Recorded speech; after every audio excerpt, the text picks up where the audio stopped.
Hello friends, welcome.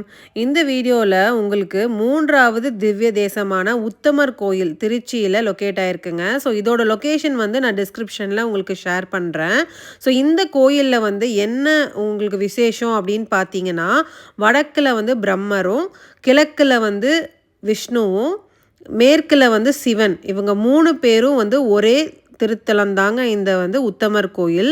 இது வந்து திருச்சியில தான் லொக்கேட் ஆயிருக்கு. ஸோ இது ஈஸியாகவே வந்து ஆக்சஸ் பண்ணலாம். மும்மூர்த்திகளும் வந்து ஒரே திருத்தலத்தில் நம்ம வணங்குவதுங்கிறது ரொம்ப ஒரு சிறப்பான ஒரு விஷயங்க. ஸோ வந்து இது திருச்சியில தான் இருக்கிறதுனால ஸோ எல்லாருக்குமே வந்து போகக்கூடிய இடத்துல தாங்க இருக்குது. ஸோ நிறையா பேருக்கு இந்த விஷயம் வந்து தெரியாது.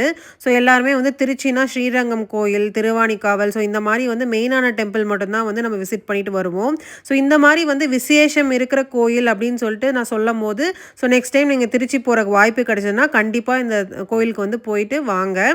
இந்த வீடியோவோட டிஸ்கிரிப்ஷனில் வந்து இந்த கோயில் எங்கே லொக்கேட் ஆயிருக்குன்னு உங்களுக்கு வந்து நான் லொக்கேஷன் ஷேர் பண்ணி விடுறேன். இந்த வீடியோ எல்லாருக்குமே யூஸ்ஃபுல்லாக இருந்திருக்கும்னு நினைக்கிறேன். தேங்க்யூ ஃபார் வாட்சிங்.